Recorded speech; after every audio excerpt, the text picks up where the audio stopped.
Well, I think the most important thing for learning is you have to grab people's attention and you have to deserve it.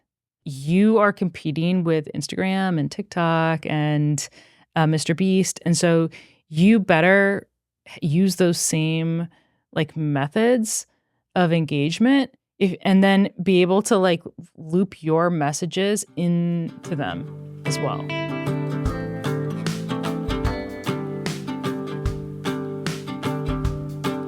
Hello and welcome back to the Hannah Frankman podcast. On today's episode, I'm speaking with Katelyn Donnelly.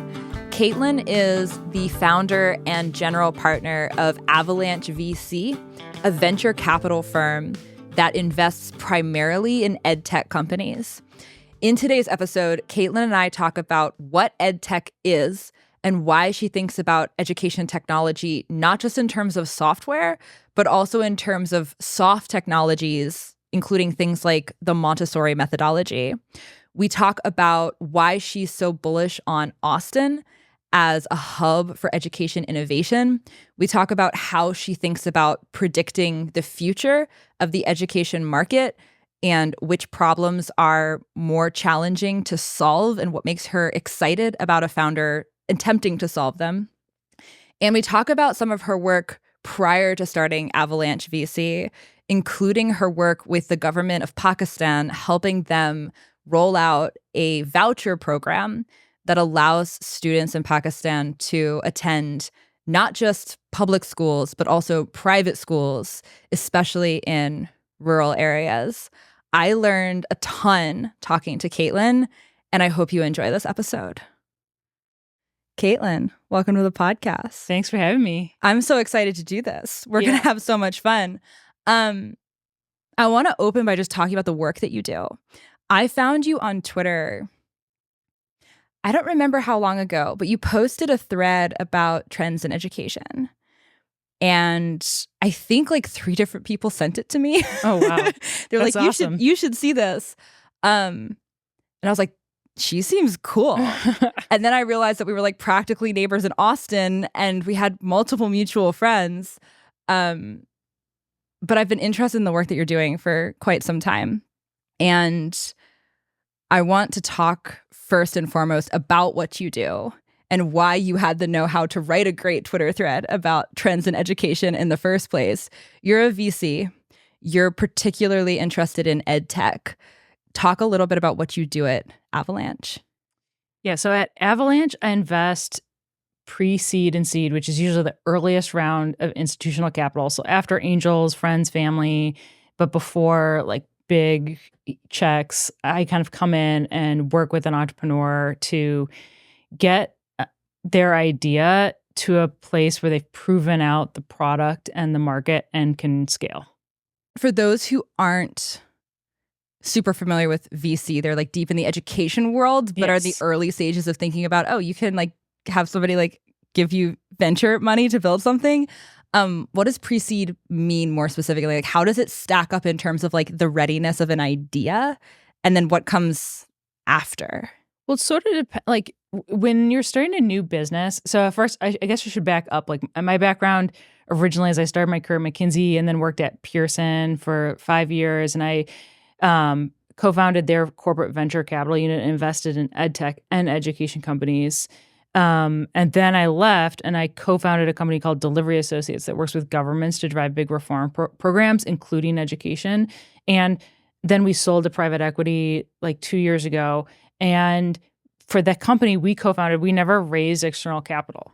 We completely bootstrapped it by selling contracts before we staffed up and hired people. And that's a great way to potentially build a business. But it's a services business. And so venture capital is a very small segment of the capital world that is really meant for entrepreneurs that are building technology where it requires an upfront investment before they're able to get revenue to scale. And in ed tech in particular, because some of the market sizes tend to be smaller, usually the ideas require a little bit more validation before they're ready for venture capital. So sometimes that means that entrepreneurs have just been working on it longer, like they've tested the idea before, or that they've gotten grant money and been able to have a working product or prototype. What delineates a company that it makes sense to raise money for an idea? Because there also are schools that raise venture backing. Yeah. Higher Ground Montessori or Guidepost Montessori is a great example of this. They're venture backed. They're building brick and mortar schools all over the country and a few internationally. There's Primer in Florida. Yeah. That's a venture backed micro school network. So there are people who are also doing brick and mortar things that require venture backing or that can be accelerated by venture backing. Yeah. But there also are a lot of people doing brick and mortar things that don't have venture backing. How do you think about like what ideas make sense to back versus bootstrapping? Well, I mean, there's bootstrapping, there's venture, and then there's like a third area of financing. And I think some of the ones you mentioned, like Guidepost Montessori, is probably like, I think they have a couple of different company structures that deal with the real estate. Like you might separate the real estate from the management company. And so sometimes it's not as clean on the back end as it like looks from the front end. But there's a lot of different ways to finance that. But the key part of any venture-backed company is scale and growth.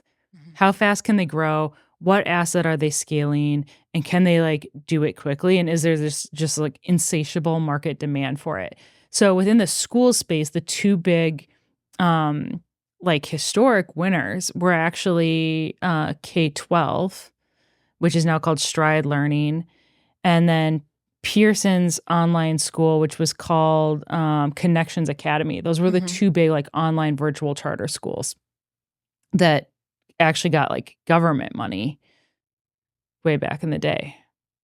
And I think they were probably both venture backed and very successful. And then this new batch of venture backed schools or schooling models like Primer or Kpod or Prenda is like another really like good example. Are kind of like figuring out the next wave. A little bit smaller school models and more direct to consumer. They're really are able to pick up on a consumer demand. What is the time lapse between this first batch of schools that you're talking about and these ones that are rising now? I actually don't know. Like how Connections? Yeah, like I'm familiar with them, but I actually don't know when they started. I think like 20 years ago. Yeah, I remember people like when I was growing up talking about Connections Academy. Like it was an option that homeschooling families were considering. Yeah. Because I was at Pearson and Pearson had bought them relatively recently, maybe 2012, 2011, and they were already like a $200 million, $300 million company at that point with like operations in 40 states or something. Do you think about it? Like, is it helpful to think about it as being like very segmented, kind of like generationally with companies? Like, is that a useful way of thinking about it, at least in the education space? I think in every space, it's useful to think about like what's a comparable company, because you're like, okay, like usually there's at least some model of like something that's come before and be like, why did it work? When it didn't work, why didn't it work? What did it get right? I mean, because they're like in the other like generation of people who've been exploring in the school space was like Alt School was a venture-backed schooling model that didn't end up, surviving. Or I think they are actually part of Guidepost maybe now. Like they're no longer around, and so you can learn the lessons of like what worked and what didn't. Why education? Well, for me, part of it was just serendipity, to be honest. And Avalanche, we invest in companies that transform how people learn, earn, and own. So it's not just education. And I like to say learn as opposed to education because of the loaded term of like education implies education system. Usually people think K-12 and they have various experiences with that system. And learning is something that every single individual does that, and it's a lifelong exercise, and it's way more expansive. I really like the distinction. for obvious reasons, I very much dislike the term schooling, even though I get very excited about different innovative models of school. But I really struggled with this a couple of years ago when I was like really doubling down on education commentary.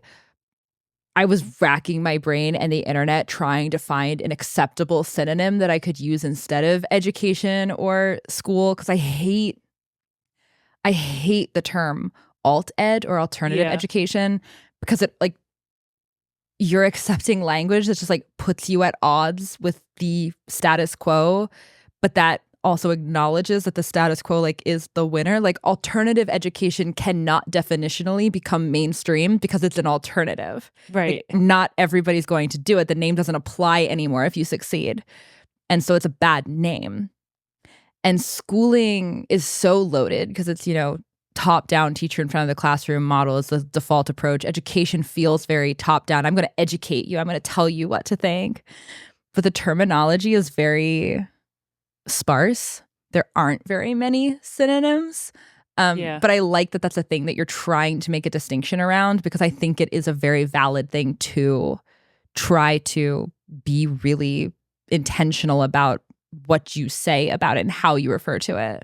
Yeah, and I think the field's come a long way. Like I remember 10 years ago at Pearson, people would like, we wanted to use the word learner instead of student. And people were like, you can't use the word learner. No one's going to know what you're talking about. But now I think that's changed. I think when you say learner, people realize that like learner and student can be the same. Mm-hmm. Except student implies more of a hierarchy because it's a relationship to another person, whereas learner is a very intrinsic thing. Yeah, and people can always be in a state of learning while like being a student... Yeah, kind of, there's a bit of a tutelage element to it, you know? Yeah, you're a student first and then you're a practitioner. You learn and then you do, not the two things happening in tandem, which is actually how real life works. Yeah, exactly. So if you're focusing on companies that transform learning, what are the types of, like the buckets of things that you're interested in? You've mentioned ed tech a couple of times, and maybe we get into that first. I think that's a term in and of itself that warrants definition. Yeah. But what are the things when you think about transforming learning, like what in your mind, we'll get to the investment part second of like what makes a good investment, but like what makes a company or an idea that you get excited about? Well, I mean, the most important definition of like learning, it means what's the outcome. And I think people are increasingly wanting to buy outcomes, like learning outcomes. If you're like the reason the traditional education system worked, or the way people used to make money in education, was always around a hinge point. And that's still sort of true. And so what I mean by hinge point is like, you have to, like, if you want to go to college, you have to take the SAT. So like SAT prep is a must. So there's always a business opportunity around test prep. And then there's always an opportunity around sort of like job tech, because people want to like get a job and they have to do things before they get a job. Things that are always harder in education are things where like there's no forcing function or learning. Like there's no such thing as like the casual learner. As much as people want there to be, like, oh, people just like learn for fun, or, you know, there usually has to be some sort of forcing function that is outcome oriented.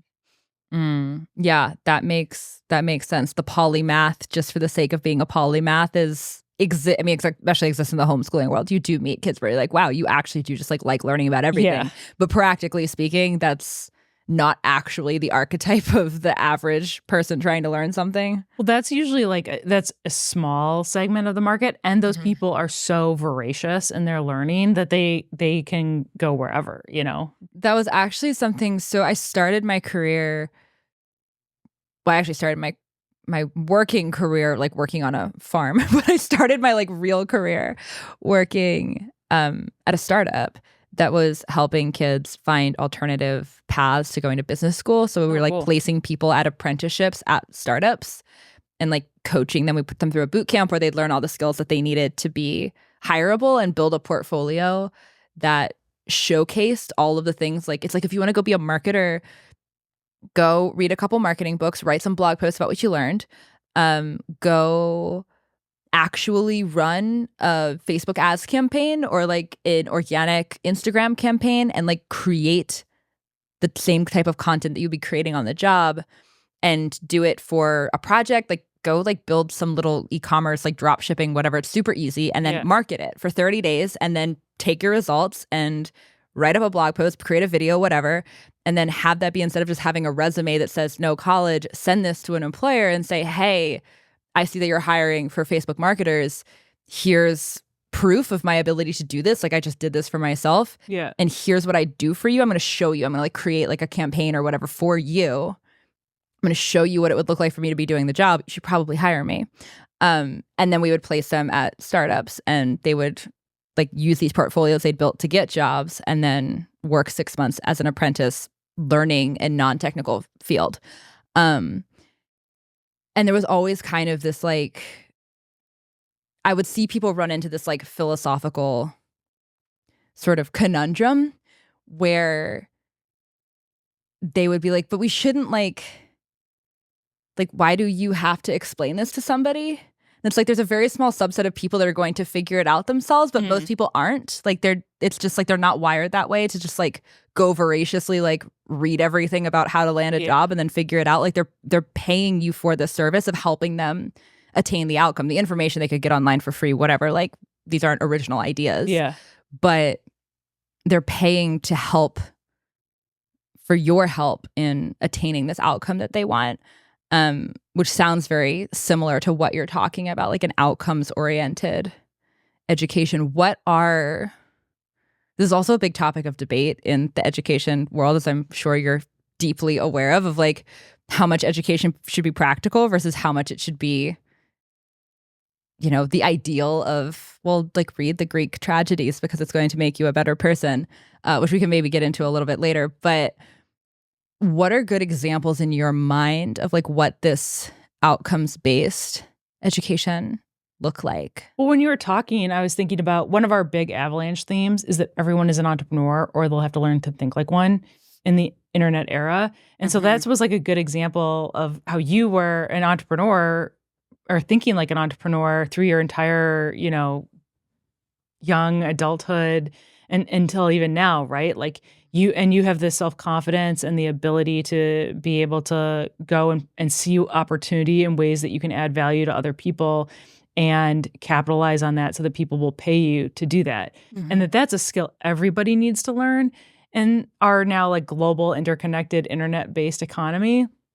And the people who really get that, and it can be learned, will be way more successful than people that just like try and go through a static system, because those are like very quickly going away.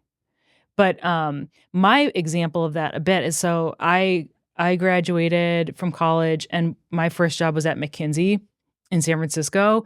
And all professional services firms are a Ponzi scheme. Say more. Like, you know that you are being billed out to a client for like 3x, probably more like 10x than what you're actually getting paid. But you're okay with that because you know that you need to learn from people who have like know more about the industry, have more professional skills, like, and that you're offering, you know, your time, like 16 hours a day. You'll do all the analysis, but you also get to like be the junior person sitting at the table in the meeting with like the big client that you would never be able to do if you were just like a 23-year-old by yourself. Yeah. And so in some respects, you're kind of paying for it, right? Because you're like, okay, someone else is like taking a margin on my labor. And that's like the trade of any young person, I think. Because you're like, it doesn't really matter what I get paid as long as I'm learning.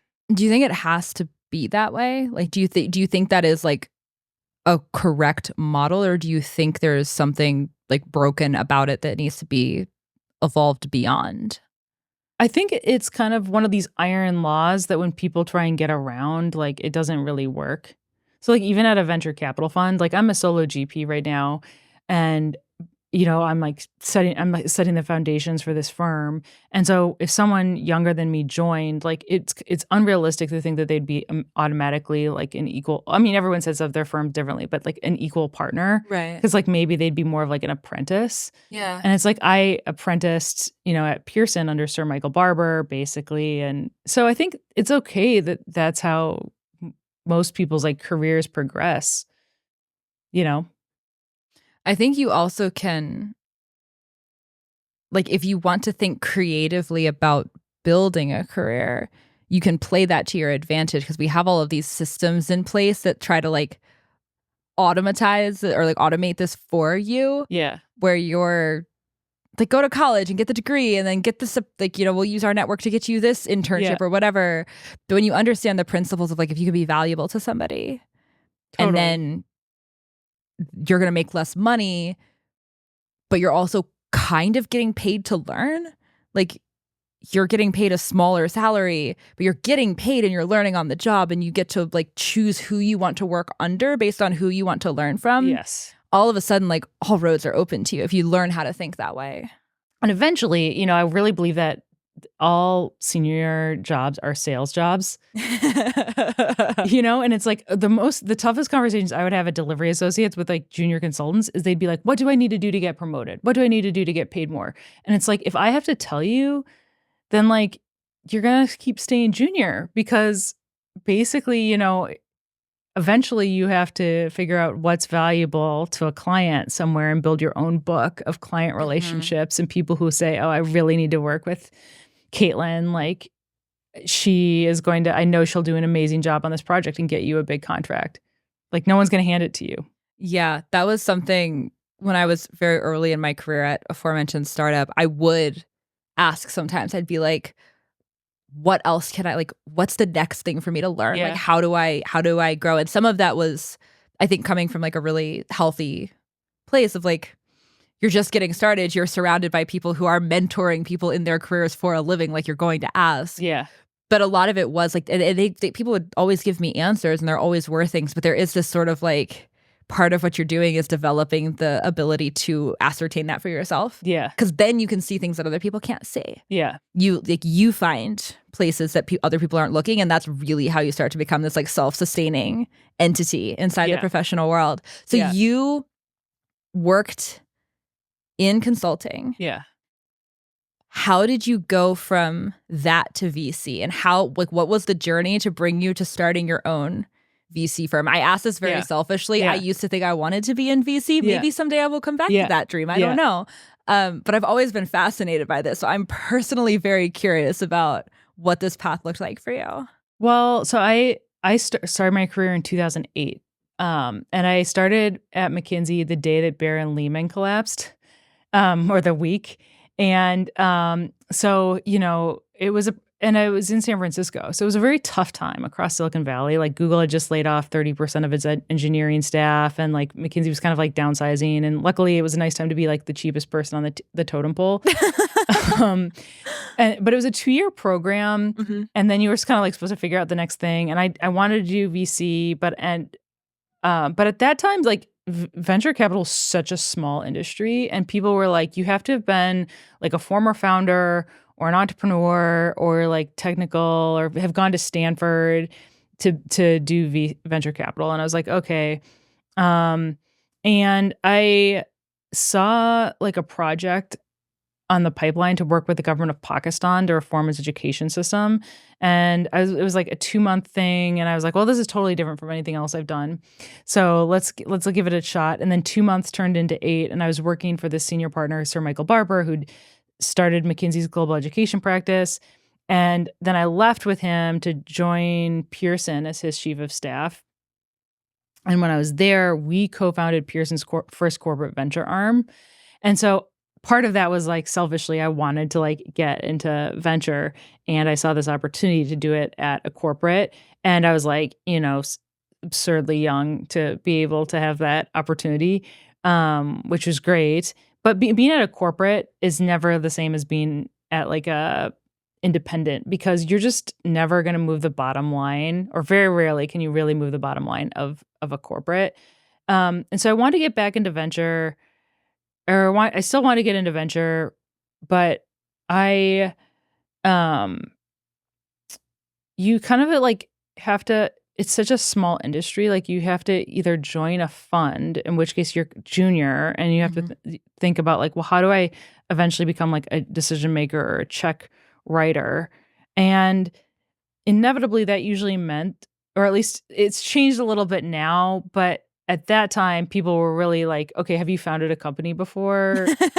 Have you like worked at a high growth startup? Like, okay, and I hadn't done that. So but I found I had this opportunity to work with my boss, Michael, and a couple of other people to start this company, Delivery Associates. And so I was like, okay, why don't I build this up and then be able to come back into this industry after I've like have a track record of being an angel investor and having built a company from zero to like, going concern. Mhm. And I mean, it's not like straightforward necessarily. And then I knew that I wanted, like, I kind of had seen the ed tech market and I thought there was an opportunity to provide to invest in more of this, like, I know we don't want to say alternative education, but I have been thinking about this for years and I've yet to come up with something better. We can stick with it. I was like, the whole like Avalanche thesis is that technology provides like way more opportunity for people to like learn and build their careers without having to be so beholden to the traditional education systems, because technology is bounding ahead and the institutions are kind of stagnant. And like to date, that like thesis is like really played out well for me. And I started by investing my own money very early in, tech companies run by friends or people that I knew well, and have built up that track record. And then, just recently, honestly, started to get more institutional checks. But like, it's a long road if you're going to start your own firm. And yeah, it's tough. How long ago did you launch Avalanche? Well, it's a little amorphous because the first fund I started by investing my own money in companies, and then I raised some external capital and invested in more and turned that into like a concept vehicle. And then fund 2 is like basically coming up on its 2-year mark at the end of the summer. Amazing. Yeah. Part of what you have to do in your role, and you can correct me if any of this is a misconception about what you do in your job, but as I understand it, part of what you have to do in your job, you're being sold to by companies and people who are building things. Like, you're taking meetings and you're building connections, and like you're always looking for projects that you want to sign on to. But you also have to be a salesperson to the people who are writing checks for your fund. Yes. What does that sales process look like in terms of making people excited about the things that you're excited about? Like, you see all of this potential in the education world. How do you get your investors excited about the future of education too? Well, my first investors were people who were mostly excited about me. I think ultimately, like, it does come down to that. Like, it's really personal relationships, and people have to think, like, I really like Katelyn, and I believe that she is doing something important here, and that she's like made money in the past and can, be a good steward of my capital. And I want to be along on this journey with her. I trust that she has like good judgment and is going to do what she says she's going to do. So it's less about the actual buy-in to like the future of education. For or some is that people, real? Is that there too? For some people, it is. Like, I've some like limited partners that are very thesis oriented around, like, they want exposure to the future of education or career pathways, and they want to learn from me. And frankly, they also want to have someone else take the early risk, and then they want to be able to get an early view into the companies that are doing well so that they can follow on to them. So that profile of investor definitely is there as well. And as I get more institutional, those relationships are probably more important.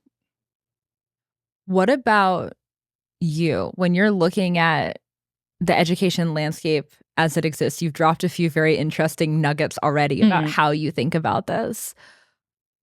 What what do you see in terms of like, because you have to think from a very future oriented, let me break this down into a couple questions actually, because there's a lot here that I want to pick your brain about.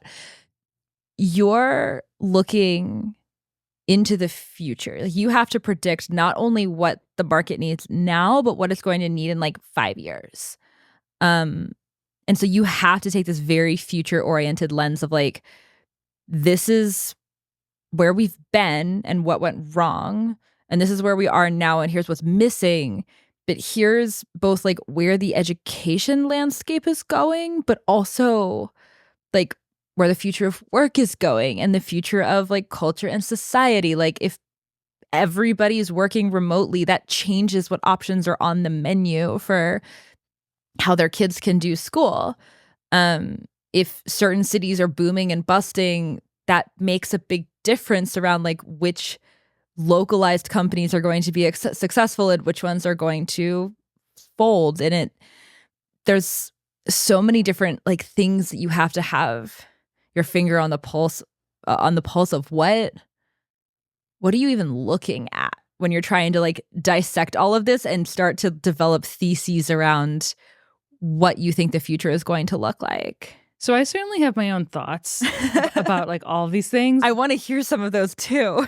but I say that and I put it aside because the absolute most important thing is finding amazing, talented entrepreneurs who have those thoughts, but even deeper, and are going to dedicate the rest of their careers to proving out that thesis. So like a good example of that is I think we're both believers in like the excitement around education savings accounts and the rise of alternative education, and that money's beginning to follow the student. And that's a huge unlock for the entire sector.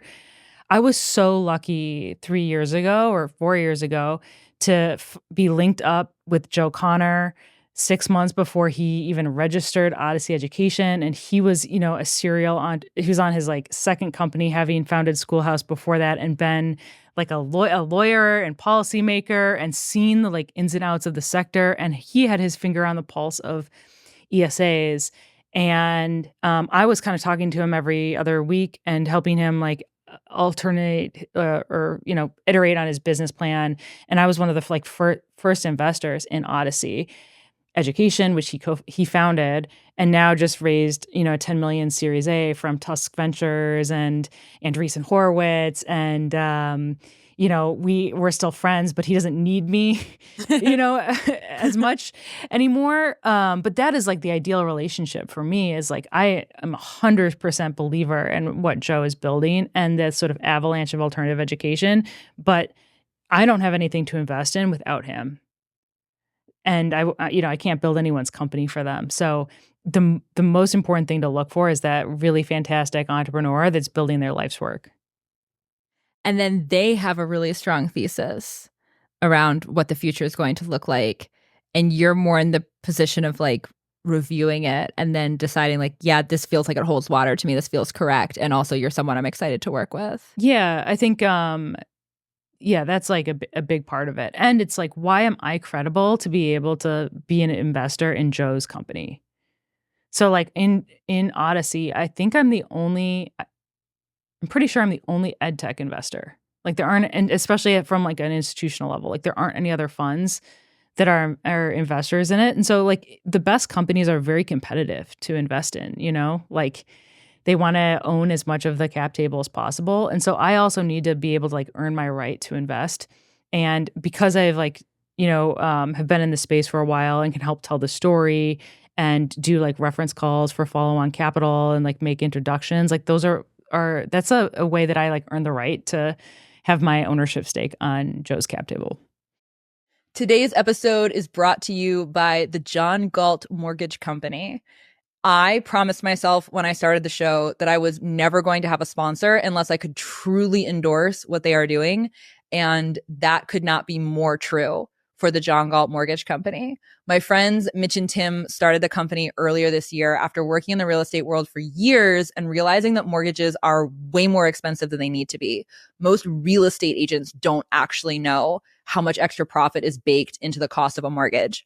So Mitch and Tim started a new kind of mortgage, one where they cap their own profits on every transaction and pass the savings along to you, the buyer, in the form of a lower interest rate. If you are in the market for a house, I absolutely recommend checking out what Mitch and Tim are doing. You can find more at www.johngaltmortgage.com, or you can find the link below in the show notes. Okay, back to the show. What are some of these theses that you have about the future of education? Like, you've spent, and maybe we'll use your word, like the future of learning. Yeah. Like, you spent a lot of time thinking about this. I'm really curious what you see. So aside from alternative education, I have another thesis called efficacious edutainment. I like it. What does it mean? Well, so efficacious means you can prove learning outcomes, and edutainment, which traditionally edutainment's been a bit of a dirty word in education because it's meant like watching movies, but really it means that it's educational and entertaining at the same time. And for me, it includes things like gamification, like immersive reality, social engagement,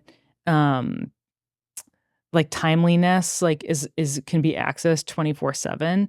And so I think we're seeing a huge amount of technology companies that are building efficacious edutainment. So the big winner from my portfolio was Prisms of Reality, has been Prisms of Reality, which is a math curriculum in VR. And so they were able to prove that within 2 weeks, like learning outcomes in algebra would increase 10% amongst the students that were using it. And it's a game in a VR headset where kids experience a real world problem and are able to think spatially about learning math. And it really enables like a teacher to be able to engage students way more than if they were trying to explain orally or like on a 2D chalkboard, like different math concepts. And in a more like direct to consumer example, not a portfolio company of mine, but one I really respect is like Pock Pock. Have you seen this game at all? Mm-mm. So it's like Montessori. It's an iPad app, but it's very like Montessori oriented. So it's more of like gets kids to be creators and, play games with their fingers as opposed to just passively consuming videos. One of the first things that comes to mind when you're talking about edutainment is synthesis. Does that, in your mind, does that like fall in the category of what you're talking about? Like it's because it doesn't have the like 24/7, like you can access it at any time component, but it is like, it's a game-based learning platform. But the whole point is that kids get on a Zoom call and play these games with each other and learn these like critical reasoning and problem-solving skills, but don't feel like they're doing school because it's all happening in the context of a live game. Yeah, I think it's definitely has elements of it. Another one that comes to mind is David Perel's writing course, which is maybe a stretch within your definition, because it is like a live cohort-based course. There's like assignments, like it functions like a class.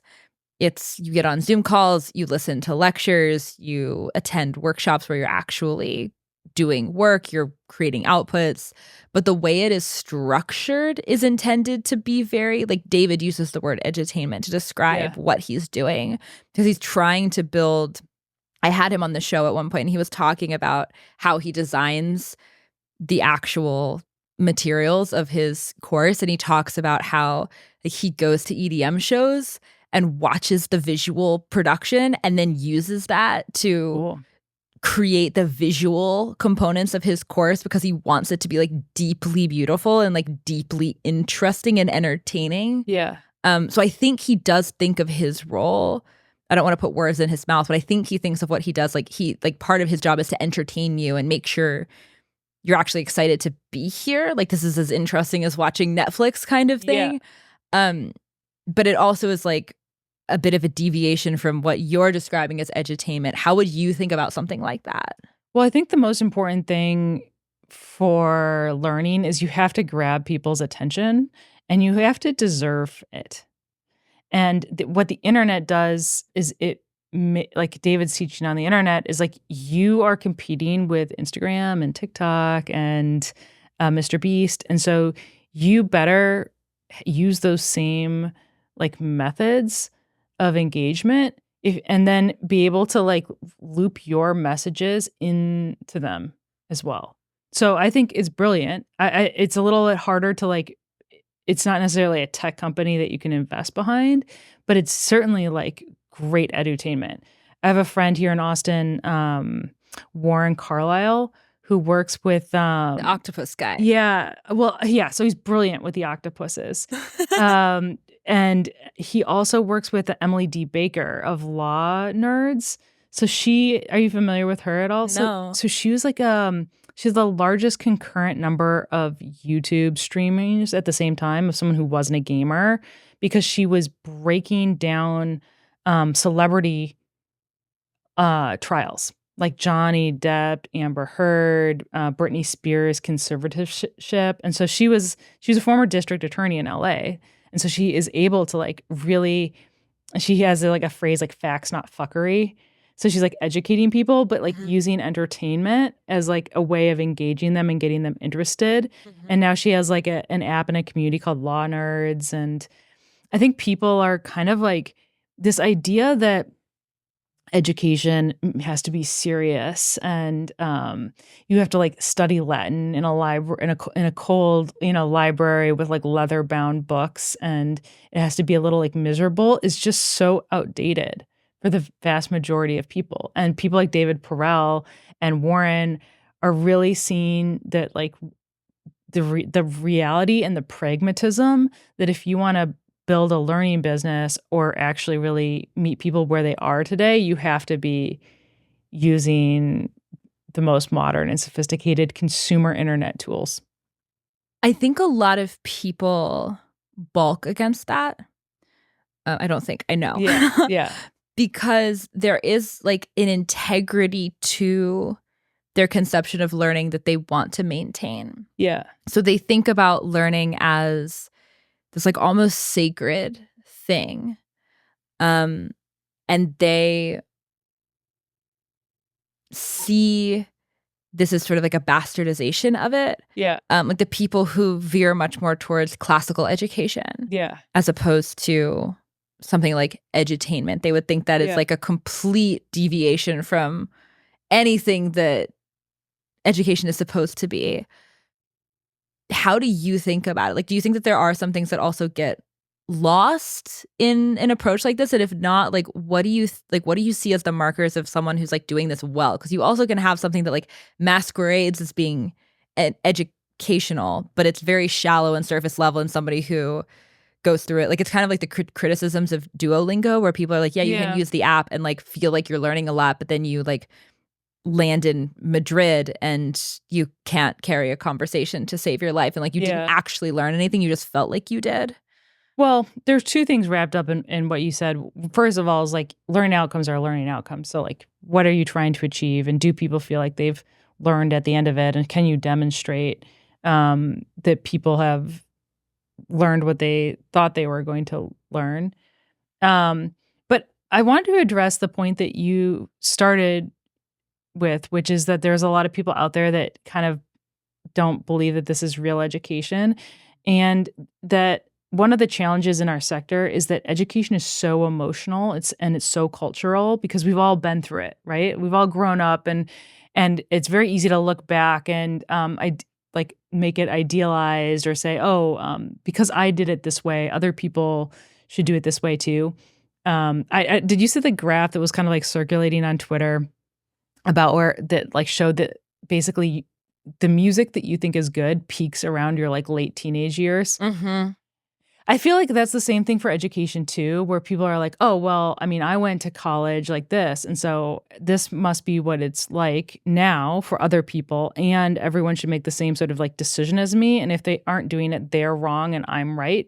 Mm-hmm. And it's kind of like, okay, classical music or like Jane Austen or whatever, like times change, man. Like, and anyone who's older that's applying that lens back on to evaluate someone's choices today, I think really should discount their views pretty significantly. I actually really love that framing. I hadn't thought about that before. The music taste peaking idea. That's a really solid comparison. I also want to get into the nitty-gritty of ed tech a little bit, because I think that's also something that, like, some things are very intuitive. It's like, yeah, IXL is ed tech and Duolingo is ed tech. But some things get a little more nebulous. Like if Higher Ground Montessori is primarily brick and mortar schools, but then they're building technical infrastructure in the background, like their Altitude program that allows parents to like see what's happening inside the classroom. Like they're building out their own software. Like that starts to become a gray area. Like that part of what they're doing is ed tech. So like where is the line? How do you think about what ed tech is? I think one of the best startup books anyone can read is Peter Thiel's 0 to 1. I've read that book so many times. I have multiple copies, one with lots of notes in it. I love it. He's brilliant, obviously. But in it, he says that like it's not really about the tech, it's about the innovation. And there's lots of ways that you can potentially, like, what are you truly innovating on that's very different and can potentially be a moat or you can have a monopoly over that and is scalable that no one else is doing. So it's like hard to say even that like Maria Montessori herself has like created a pedagogy that was incredibly innovative technology. Now, she wasn't using the internet, right? But like she created, I mean, it's hard to say that it wasn't like a completely disruptive innovation. That makes sense. So it actually has nothing to do with like computer tech at all, or does it? Well, I have this mantra, which is like all tech companies are, founded by technologists. And I think that like if you think about technologists as potentially also like scientists or like artists or like original thinkers, is you're like, okay, who is driving a very differentiated product? Because otherwise you're just doing this, like probably doing the same thing as everybody else. And that then you're just, entering a crowded market and it's very hard to differentiate.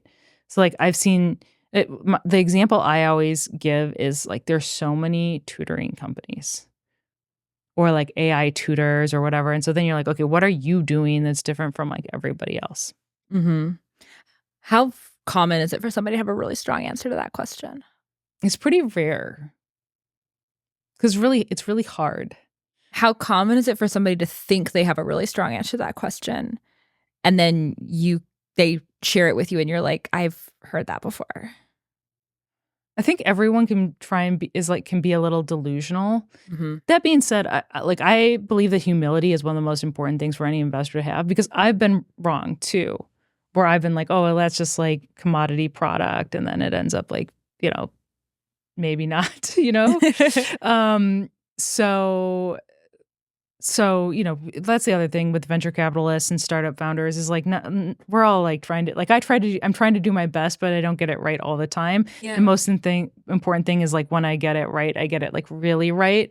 And I have do that enough that it makes up for all the times that I'm wrong. But yeah, I think one of the big challenges in ed tech in particular is that there are a ton of challenges in education. There's a lot of reasons why it doesn't work, but there's also a lot of reasons why that problem hasn't been solved and isn't solved by a company. Are there, like, I know this is a very hard thing to distill down, but this is also like obviously one of my areas of interest, but also like a lot of people listen to this who are founders who are building things, or they're aspiring founders. They're like coming out of the education system or maybe some other career path altogether, but they're like, this is a problem that they like really do want to solve. So they're like actively thinking through like, why isn't this working? Why hasn't anyone solved this? Do you have theories about why some of these problems are so hard to solve for, and why, even if we can like identify them and be like, okay, this is like what's broken, why it's been so hard to fix? Well, I mean, one of the big things is like education tends to be very government regulated, I hear people clapping in the audience. They approve. Yeah.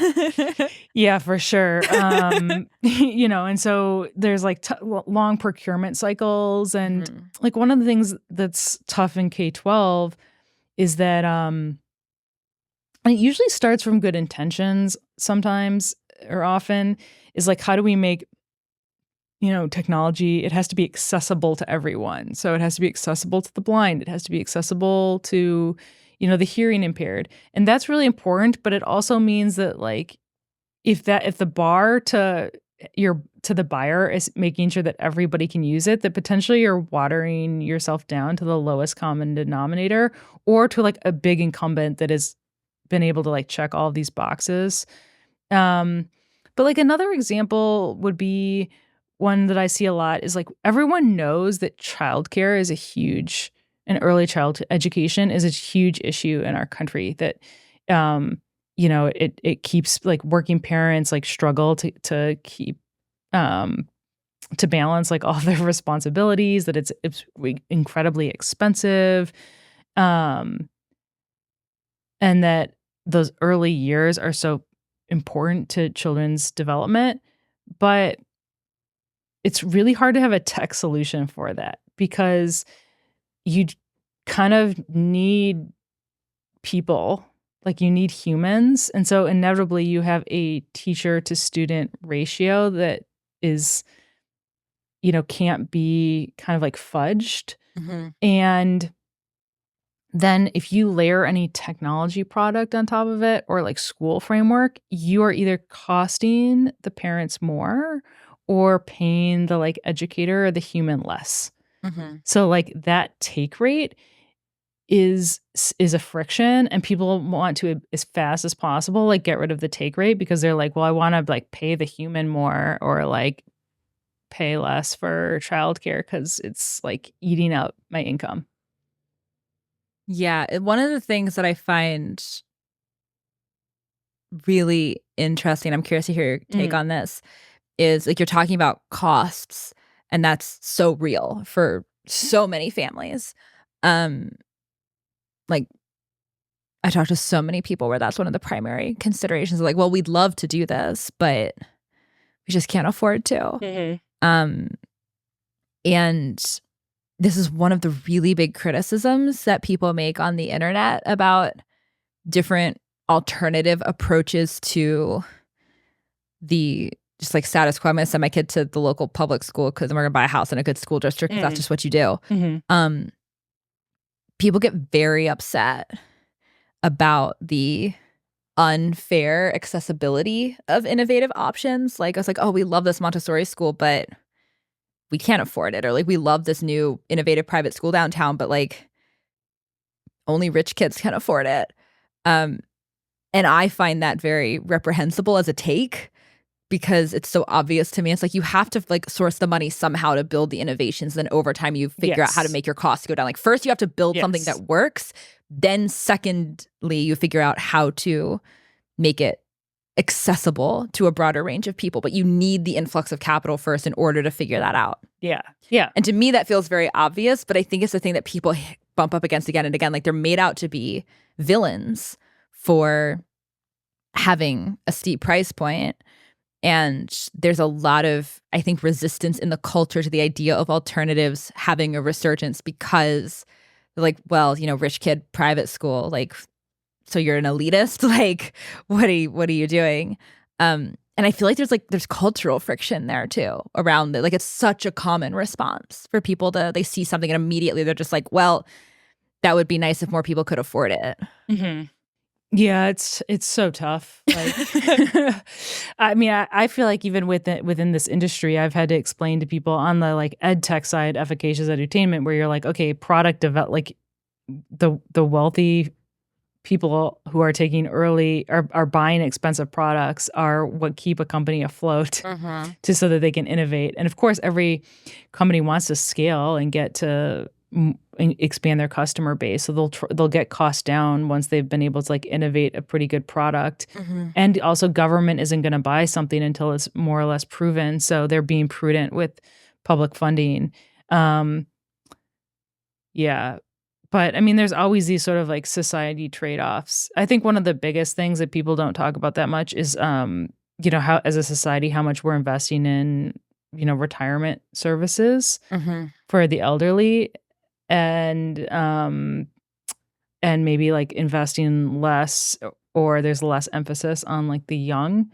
And we're now in a world where the demographic pyramid is changing, right? Like it's no longer a pyramid. It's like become kind of a trapezoid, because fewer and fewer people are having kids, because they're like, well, the kids are expensive, and I want to give, if I'm going to have them, I want them to have the best opportunities for the future. And so then less people are having kids, but the future of our society relies upon young people who have energy and ambition, and can learn about new technologies. And it's like so critical to our success as a society to be able to have a broad-based, like successful young population. Guidepost Montessori recently published an article. We've referred to them as Guidepost and Higher Ground interchangeably in this conversation, but just for clarity for the listener, they are the same thing. They recently published a newsletter that's about the idea that early childhood education is more important than college in the development of your child. It's like everybody focuses on, where are we going to send our kids to college? And like, how are we going to invest in that? And their point is like, actually, if you give your kids a really good foundation in like their pre-K and like kindergarten and early elementary years, you're actually giving them the foundation to thrive in the way that like, if you just wait to invest until they go to university, you can't always correct for, which I think is a really compelling argument. I think that's something that applies on a societal level too. Like if you're pouring all of your resources into the later years, which is like, of course, that's also important. Like you do have to sustain your entire population. I'm not arguing against that by any means. But if you're focusing on that and you're at the expense of the early years, then you have like a more ill-prepared generation entering the workforce. They're going to be less productive. They're going to make less money. They're going to rely on these systems that we're putting in place for the later years even more heavily, because they haven't been able to set up this infrastructure for themselves. So it sort of becomes this self-fulfilling prophecy, or this vicious cycle, which I think it's, should be at the forefront of how we think about this. Is like, how do we, this is why I do the work that I do, is because I can't think of anything that is more important than making sure that the next generation has everything that they need to be as successful as possible. Like the fate of everything else in society hinges on that. That's like the tipping point for everything. 100% agree. And all the research shows that. College is like, you don't come out cognitively different. It's like Harvard takes in amazing students, and amazing students exit Harvard. Like they actually didn't become more amazing at Harvard. They were already amazing. And that's true of like every school, right? At that level. But yeah, it's can't be overstated how true that is. And I think to help people like really understand it is, you can see it when people learn a second language, or they learn a language, is your accent, or how accented your speech is, or how easy it is for you to like learn another language, drops off very dramatically at like 7, 8, 9. Everyone's a bit different, like their curves are different, but like if you try and learn a second language at like 20, like you're never going to speak fluently. You're never going to speak without an accent. Yeah, it's like hard to wrap your head around the sounds. Yeah, you can't. Like your brain is no longer malleable in those ways. Like it's set in place, and it's literacy, numeracy, abstract thinking, like those all happen very early. This is very anecdotal, but when I moved to Texas, I realized that there's this very subtle pronunciation difference in people who are from the Deep South. It's called the pin pen something. But the idea is that like the I and the E sound kind of merge. So you say, instead of saying pin and pen as two distinct words, like you would say in like the Northeast where I'm from, it's all just kind of this like in between sound of like pin. It's like, could you like pin the pen in my lapel or whatever? Yeah. Like it all sounds the same. And they do this for like tin cans and 10. It's like, oh, I have 10 tins like over there. And it took me forever. It took me months to figure this out, of like talking every day to people who had this, because it was so hard to discern the sounds. Like I could tell there was something that was different. Yes. But it took me forever. And my friends who are from here, like they don't even like, they'll hear somebody from the Northeast, because there's, you know, an influx of them in Texas now, say like tin and 10, and they won't realize that we're saying two distinct words. Like my friend was telling me this story about how she works in one of the political offices here in Austin, and she was asking for somebody who worked with her. She was like going into a press conference or something, and she wanted a pin to put on her jacket before she went out and spoke to the press. And she said, like, bring me a pin. And the person who worked with her brought her a pen. Oh, funny. Because like the words are interchangeable. And so you're using context clues, almost like you're almost like you've like, when with reading, it's like you didn't learn phonics, you learned sight words. So you're like sort of inferring based on context what the word says. But they like can't even hear the distinction. And that's so interesting to me, like just as a case study of like, it was very like, I didn't realize how hard it was for me to discern subtleties in sound until it took me months to dissect this subtle pronunciation thing in my own language. Yeah. Like it's so real. Yeah, for sure. I mean, I grew up in Minnesota for 18 years, and I like people say they can hear with certain, especially this like the A, like if I say beg, they say it sounds like you're saying beg. Yeah. And I'm saying beg. Those sounded the same to me. Yeah. Yeah, like a handbag. Yeah, I hear it. I don't know. People like have explained to me how it's really but I can't even do it right now to tell you, you know, how you might pronounce it. Yeah, that's really funny. Yeah, bag. Yeah, I have Midwestern family, and they hear they have a similar it's not as distinct as Minnesota, but like a similar thing going on, and it's very interesting. We glossed over this earlier, but you mentioned working in Pakistan on education. I need to know more about this. That's very interesting. Yeah, I mean, it was a pretty it was a crazy project. We were brought in by the government of Pakistan to reform its education system by building a data system to hold the system accountable for outcomes. And then we also, so this was like the Pakistan, like the leaders there, the chief minister of this province, Punjab, really wanted to do this. And so he wanted help from external consultants to help drive his civil servants to implement these changes. And so we built a data system to hold everyone accountable for outcomes in the system. And then we also implemented one of the largest voucher schemes in the world. So they now have almost like, I think, in terms of student numbers, the largest number of like kids that are attending schools on a voucher. So very similar to like an ESA type of program? Yeah. Part of it is like what the government realized is like they couldn't build schools fast enough, particularly in rural areas, nor could they get public school teachers to be able to take posts in more rural areas or low income communities. So instead they were providing vouchers to kids to attend private schools. That's so interesting. Yeah. India and Pakistan are where there's tons and tons of like a lower mid-market private schools. Yeah, in India, the majority of kids, if I understand correctly, go to private schools. Yeah. Like the private school attendance is very high because the schools are so bad, families like don't have a choice. Yeah, and they value education so highly. Right. That's really interesting about Pakistan, though. I didn't know about the voucher system. Are you familiar with the book 3 Cups of Tea? Yeah. Is that who wrote that again?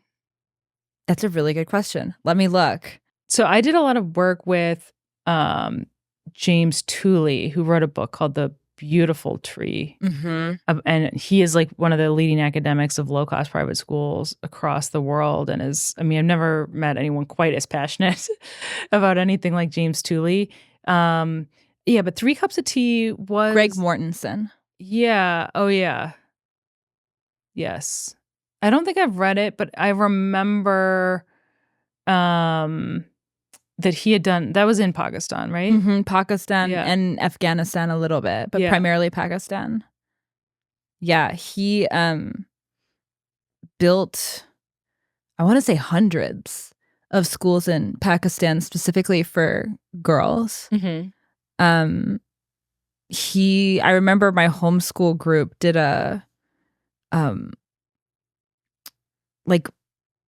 we'd have these afternoon classes that every semester different moms would volunteer to do different classes, and we did one year on 3 Cups of Tea, and we ate Pakistani food, and we learned about the culture of Pakistan, and I remember my mom made naan and stuff, and it was so much fun.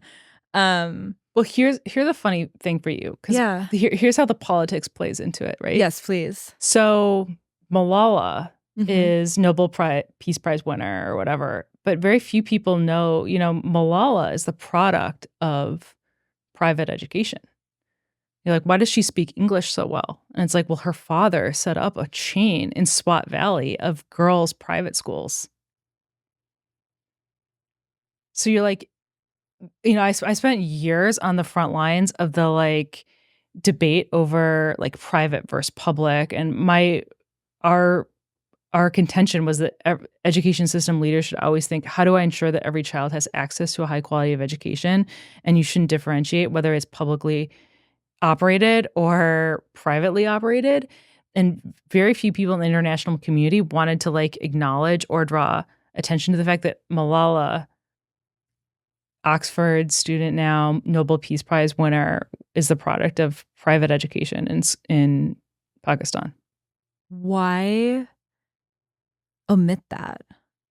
It just detracts from your ability to build really strong public schools.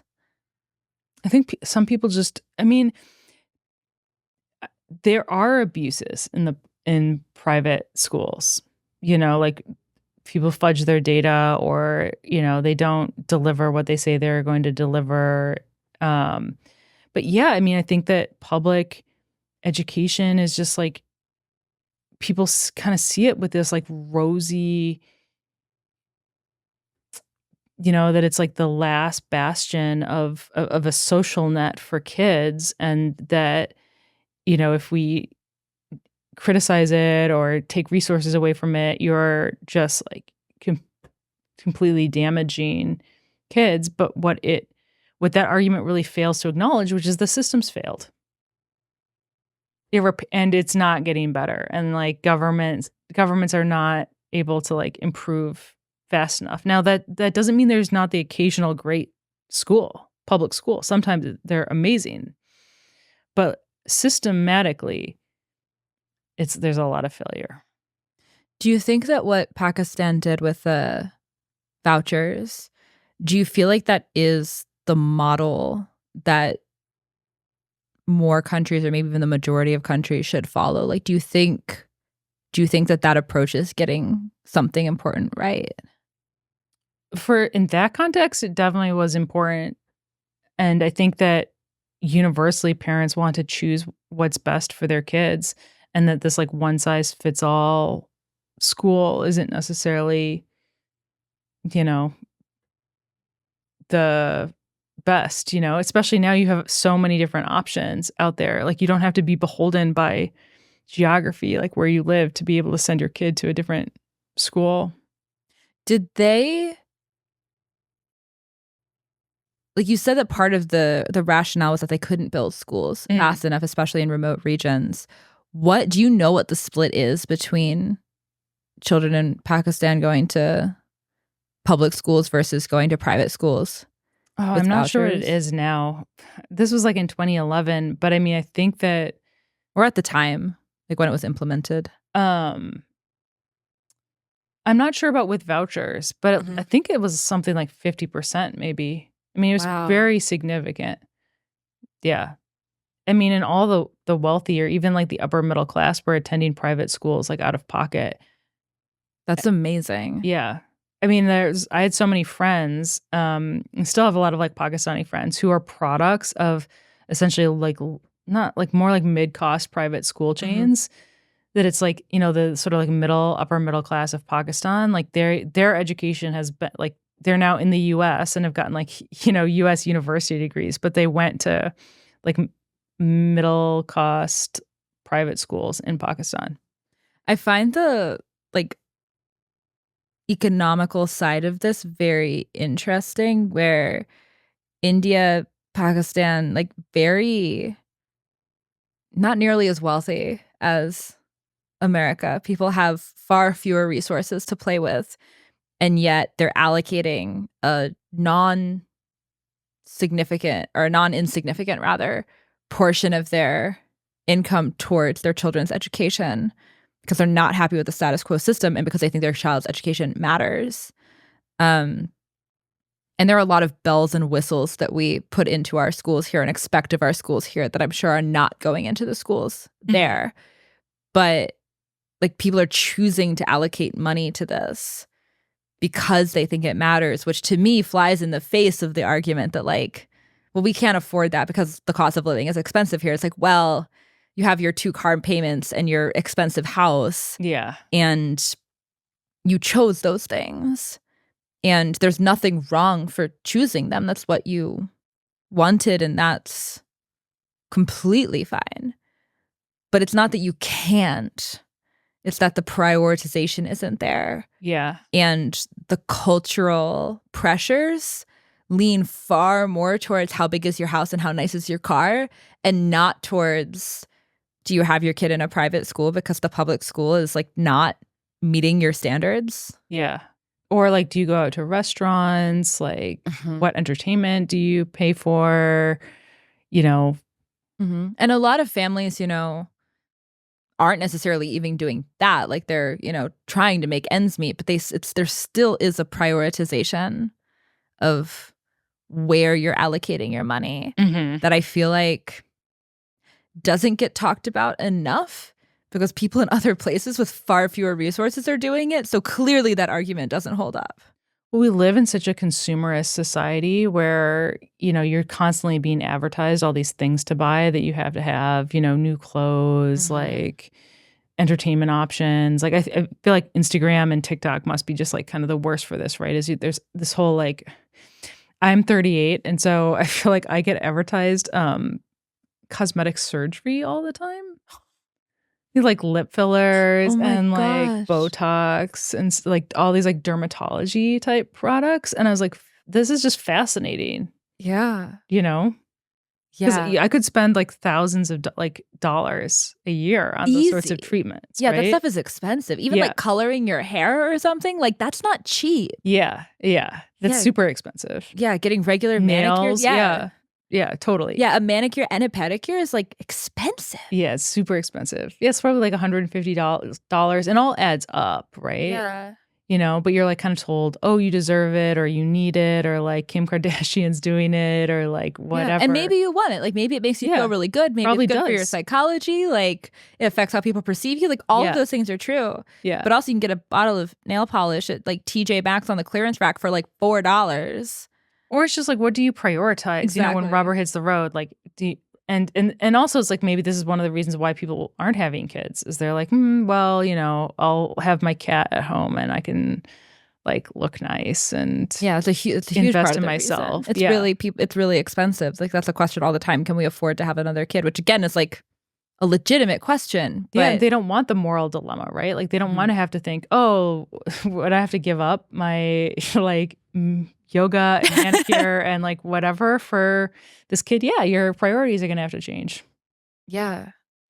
Yeah, I think I get a lot of flack on the internet for saying this, but I will say it until I'm blue in the face, because like I think it's an important question to consider. I'm not even advocating for an answer. I'm not saying you're wrong. Yeah. I'm saying we don't ask these questions enough, and we should. Like, it should be a decision deliberately come by, not just sort of chanced into. Yeah. I think it's one of those things sort of that people just don't want.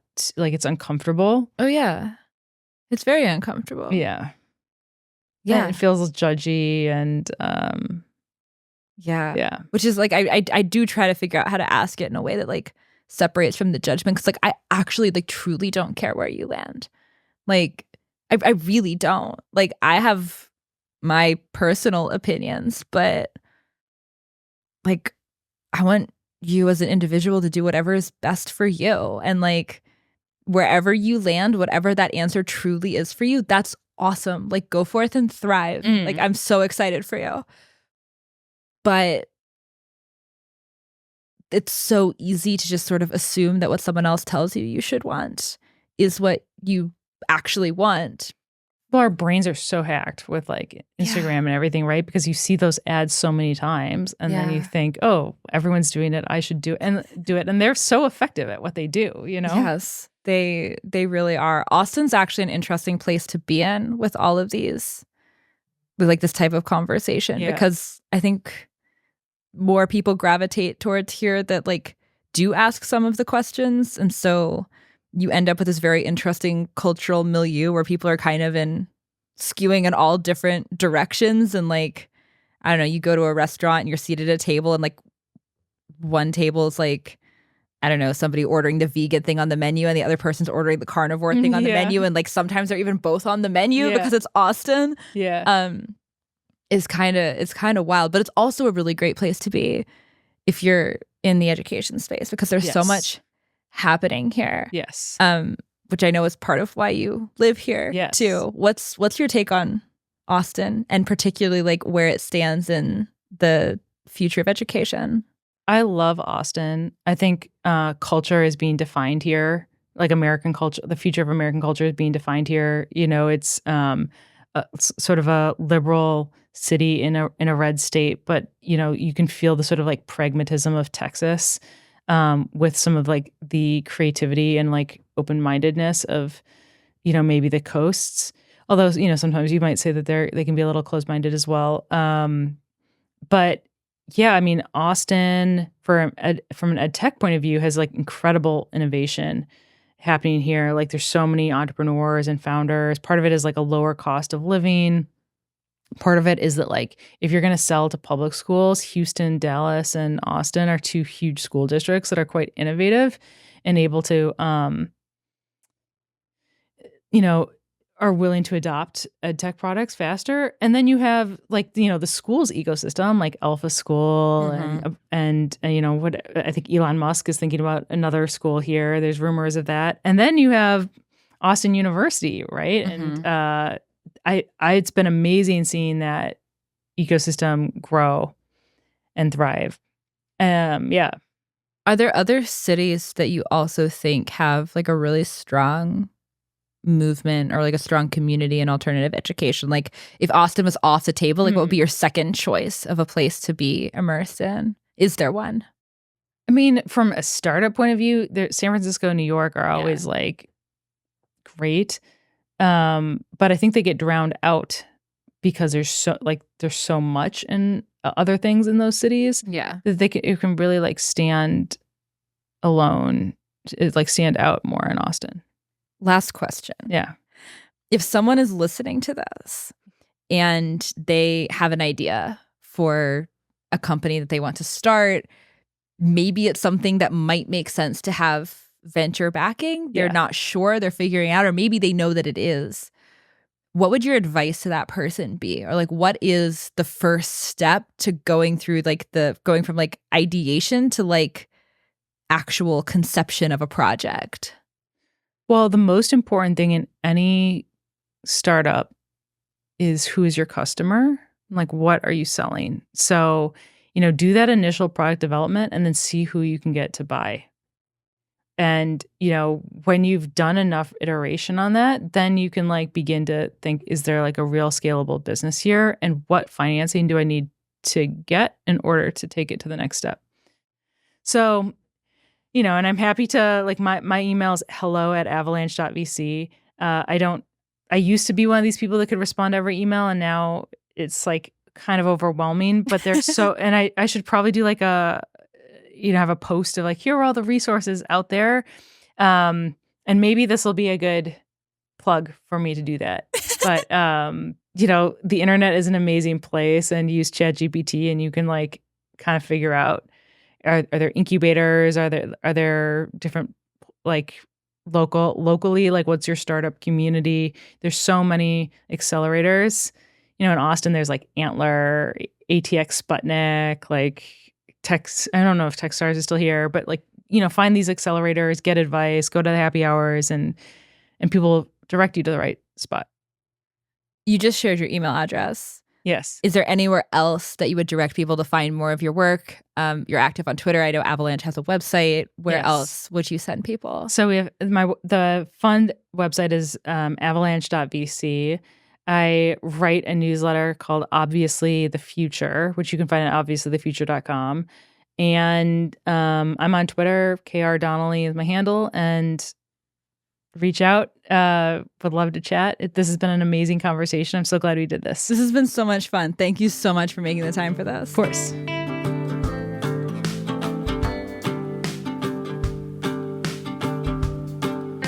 All right, my friends, that is a wrap for today. Thank you so much for listening to today's episode. I hope that you found this valuable. Please leave a 5-star rating on Apple or Spotify. Please like the video on YouTube. And please don't forget to subscribe on whatever platform you listen to make sure that you don't miss next week's episode. Thank you so much, friends. I will see you next week.